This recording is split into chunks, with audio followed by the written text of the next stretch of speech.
Hey, First Church, I hope that you're having a great week and that you're going to have a chance to celebrate the 4th in a wonderful way with family and with friends. As we're getting ready to head into this holiday week, one of the things I wanted to share with you is something a little bit more personal to me, and that is this. On my desk, I keep this picture, and it's a picture of my kids when they were much, much younger. So you can see Josh, you can see Alex there in the middle, and then you can see Zach.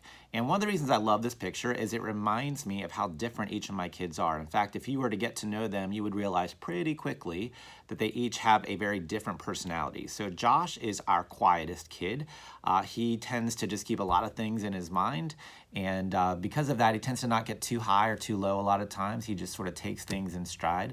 And then there's Alex, and I would say that she's the most analytical of our three kids. She's very level-headed and tends to look at things from a pretty rational perspective. And then there's Zach, and he would be the most expressive personality of our three kids.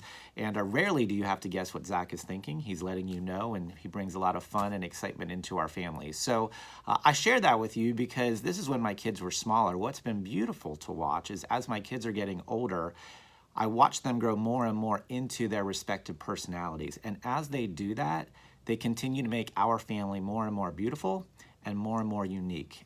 And for me, I would say more and more wonderful as they live into those personalities. Now, I share that with you today because First Church has a unique personality. We are a church like many other places, but we're unique in that we have our own personality based on who God has wired us to be. And there are three elements to our personality that I like to remind us of on a somewhat regular basis, hoping and praying we will continue to live into the personality that God has given to us. And so number one is a sense of being a rugged disciple. That's part of our personality. We want to be a people who are willing to sacrifice, a people who are willing to be all in for the sake of the gospel. We want to be a people who do not consume and just take for ourselves elements of the faith, but live into faith in honor of Jesus Christ. And so we want to be rugged in that pursuit. Secondly, we want there to be a sense of radical diversity among us, that absolutely everybody without exception is welcome in God's kingdom. We want to live that out and see that exemplified in who we are and all the people that are here.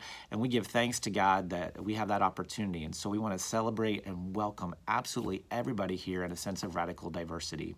And then number three, we want to be a people of humble power. We recognize that on our own, we can't do anything. We can't do anything of great significance. And so on our knees, on a regular basis, in prayer, we call out to God, will you do something significant among us and use us, Lord, as you see fit? So that when anything happens, we recognize it's not in our own strength, but literally in the strength and the power of God through the Holy Spirit. And so that's reflective of the unique personality for us, that if we were to look into a holy mirror of sorts, we would see a sense of rugged discipleness, a sense of radical diversity, and a sense of humble power. Now, First Church, that can't be forced upon us, but it is something that we can grow into with intentionality and desire and continued prayer. So that's what I want to lift up for us here today, praying that as that increasingly becomes our culture, there'll be something contagious and passionate about it. I hope that's the kind of culture you want to be part of. It's certainly the kind of culture I want to be a part of. And I'm grateful that God has wired us in that way. So I look forward to growing into that personality more with you in the days and weeks ahead, First Church. Have a wonderful week. I can't wait to see you in worship this weekend. Blessings to you all. Take care.